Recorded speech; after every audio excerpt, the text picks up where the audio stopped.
दाल तो माज ओस बड़ स्पेशल बनियोमुत। अस्सलामु अलैकुम वरहमतुल्लाहि वबरकातुहू। वमेद छम तुह सारी बस सलामत।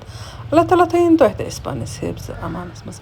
पन्ने आंगनवाड़ी मज अन मे यम हछ हछ राजमा पापड़ कड़ित तो यमन राजमा हेमन कड़ मे फल तो थम छलित छुक टोकर मज पश पावन तो यपर किन त्रो प्रेशर कुकरस मज तेल तो ओड गंट त्रोमस बगारस पे तो सती त्रमस यह दाल पे तो बे त्रमस यह माज हन तूर तो इकवटे कोरम यह दाल तो माज फ्राई।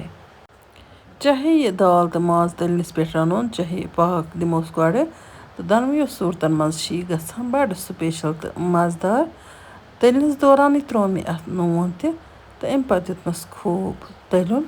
पेस्ट वारिहन मे आबस मज थमस त्रथ ती त्रोस इथी वारिहन त्रान पत दिसमस बे खलन खलन तो अत राजमा दाल तो माज गि ठीक पे तलन लगुन यानी कि गि असल पे फ्राई गसन। फ्राइंग दौरान त्रोमस व लितर बदियान गरम मसाल रचना तो सोबुत दान वल तथ मज हेको सोबुत मसाल पन्ने मर्जी मुताबिक इस्तेमाल कर। अम पतन करम यह मसाल अत सतन पूर पे फ्राई।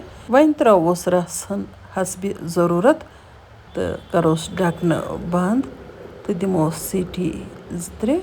वन गो पे त्रो मे अत यह होच मेथ फल हन अम समुक टेस्ट बड़ स्पेशल अमे दाल हूं तो माजुक वुच तो तुह माशाअल्लाह माशाअल्लाह।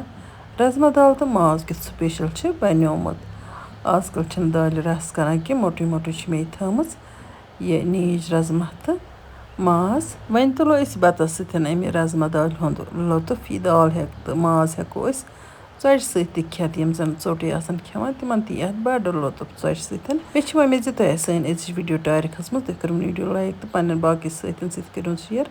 जान जान कमेंट लिखित पो जायकाज कश्मीरी किचनस लोल। इंशाअल्लाह रहमान यमो नईस वीडियोस मज तुहद बापत बे कह नव डालित तोताम तुह तो अल्लाह ताला हवाल। अल्लाह निगहबान।